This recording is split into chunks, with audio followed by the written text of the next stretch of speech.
The best foreign policy is a strong domestic policy. Ang pinakamainam daw po na polisiyang panglabas ng bansa ay isang malakas na polisiyang pangloob ng bansa. Ito po si Attorney Mike Operario at gusto kong pag-usapan natin yan sa araw na ito. Kamakailan lamang ay lumabas sa social media napakaraming video ng ating Pangulo na tila ba naging such an international embarrassment yung kanyang mga pronouncements, yung kanyang kilos sa nakaraang ASEAN at sa APEC Summit.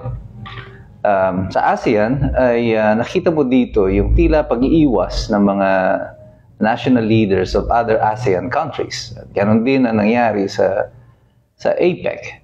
At magtatanong kayo, bakit tila hindi ito kaparehas na kaparehas or napakalayo nito doon sa naging pagtrato ng mga ibang presidente ng ibang bansa nung panahon na si Rodrigo Duterte ang humaharap noon sa ating mga kasamahang bansa sa ASEAN at sa APEC.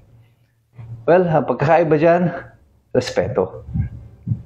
Sa international community, the word of honor of the president, the leader of the nation, carries a great weight. Ang palabra de honor, ang salita ng isang pangulo, ay may dalang isang mabigat na mensahe para sa bansang kanyang kinakatawan. Ang presidente natin over the past few months have been mired in series of embarrassing situations and predicaments. Isang hindi katanggap-tanggap sa marami yan ay una, yung pagkakahuli kay Rodrigo Duterte at idinala pa nila sa Hague. Sa kanila, sa administrasyon sa kasalukuyan, yan ay parang achievement na pinagmamalaki nila. Pero hindi nila alam in the international community, this is such a huge embarrassment because Rodrigo Duterte is respected in the international community. Ikalawa, itong nangyaring mga involvement nila sa droga. Liza Araneta, involved in drugs, in the death of Paulo Tantoco. Their embarrassing defeat in the Senate elections. And now, the embarrassing results of the investigations sa corruption. Dito sa Pilipinas, pwede niyong lokohin yung mga tao, pwede niyong paganahin yung mga troll ninyo, nasabihin na ganito ang nangyari, bayaran niyo yung mga sino-sino pa, kontrolin niyo yung Senado at yung House, yung ICI, yung Ombudsman. Lahat ng mga yan pwede niyong gamitin para lokohin ang sambayan ng Pilipino. Pero you cannot fool the international community. Matatalino po yung mga yan. Hindi niyo kayang bulahin ng mga yan. Alam nila yung totoo.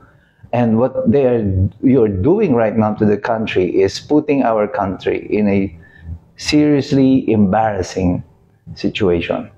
Na ang respeto ng mundo sa atin ngayon ay napakababa at parang iniiwasan tayong may ketong ng maraming mga bansa. Ano? Would you imagine meeting the president of Korea at the APEC Summit, the very same president who told you na hindi na nila tayo pautangin kasi nga baka nakawin lang yung ating salapi. And during the ASEAN, the President Marcos was hitting on China. Binabanatan mo yung China dahil akala mo ito ang gustong marinig ng Amerika. And we're trying to suck up to the United States, feeling na baka ito ang gustong marinig ng China ng USA na nilalabanan natin ang China. Rodrigo Duterte understood this geopolitics very well. He weighed the options, he weighed yung mga circumstansya na nakapalibot sa atin. Tinignan niya kung sino ang ating mga potensyal na kaaway. By their own estimates, China and the United States, yung kanilang military experts have predicted that it is inevitable, na hindi na po talaga may iwasan, that eventually China and America will go to war. China nga has rescheduled already in advance yung potential war schedule nila. They have their own war schedule, and they predicted that it will be somewhere in 2027. That's why the United States, mapapansin ninyo, has been prepositioning their forces around China, strengthening up yung forces in Japan, Korea, and now with the Philippines. And with these EDCA sites, naglagay na sila ng mas maraming mga missile sites sa atin. Rodrigo Duterte understood this, na hindi natin kalaban talaga ang China. And if war breaks out, and with the United States dito sa ating tabi, definitely we will be the subject of attack. American strategy insofar as foreign policy is concerned is to bring outside the war. Kailangan ang giyera ay labanan sa labas ng Amerika. Kung mapapansin ninyo, even during World War II, only one part of the United States was ever attacked by a foreign nation. It was Hawaii. Hindi pa nga siya umabot sa mainland, hanggang Hawaii lang. And ang mas na-pulverize, na tinamaan ng digmaan, well, Pilipinas. Ang bahagi ng Thailand, at yung mga colony states ng Britain, Thailand, Vietnam. Vietnam was under French, Thailand was under the British, and so was Malaysia. And I think Indonesia also. At ito mga talagang tinamaan ng giyera. The United States, they are far and safe. And the United States is following, sinusundan pa rin ng Amerika ang prinsipyo nito. Kung magkakaroon man ng digmaan, kailangan nating ilabas ito sa Amerika. And this is the thing that Rodrigo understood, na kung magkakaroon nga ng giyera, hindi ito paglalabanan sa Amerika.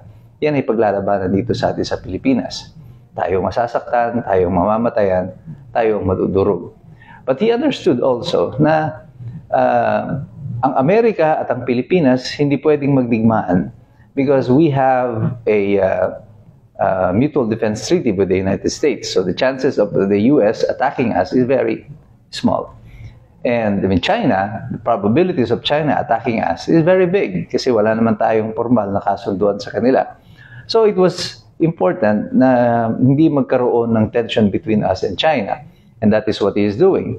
Because kung tayo ay makikipagdigmaan or makikipag-away sa China just to please America, ang gagawin lang ng Amerika niyan, pwede rin tayong ipagkanulo ng Amerika sa China at sabihin, kung gusto nyo, hindi ko tutulungan ang Pilipinas pag nag-aaway kayo, pero you have to give me certain concessions. At ganyan nga ang nangyayari sa kasalukuyan. Makikita nyo itong si Bongbong Marcos, parang gustong-gustong ipinakikita kunyari kay Trump na inaaway niya yung Amerika, pero yung Amerika patuloy naman nakikipag-usap sa China.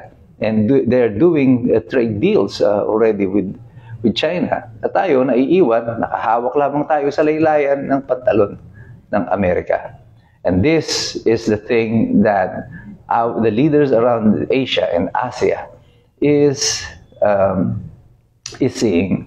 They're seeing a leader that is weak, a leader that has no strong domestic policy, a policy that is mired with corruption, na puro korupsyon ang meron tayo sa bansa, involvement sa droga, at walang malinaw na direksyon ang ekonomiya ng ating bansa. That is why we are not earning the respect of anyone at this time. That's why I said, umuwi si Bongbong Marcos dito sa APEC at sa ASEAN meetings na ito, empty-handed. Wala siyang napala, walang investor na pumunta sa atin. At ngayon nagmamakaawa sila at tulungan daw natin sila para pagandahin ang imahe ng ating bansa. Mr. President, you are the President. You are our main representative at ikaw dapat ang kumakatawan ng kung ano meron sa ating bansa. Kung ikaw ang larawan na ipipresenta mo sa kanila ay isang larawan ng mahinang leader, isang someone who is involved in corruption, in drugs, and all of these things, we will definitely not get any respect. Tayo ay hindi re-respetuhin ng mga bansang ito. Pero mga Pilipino, patuloy tayong maninindigan, patuloy tayong lalaban because we deserve that respect. And we will not get it kung hindi tayo mag-aaral. Because mahirap makialam ang taong walang alam. God bless you, God bless us all. Mabuhay ang Republika ng Pilipinas.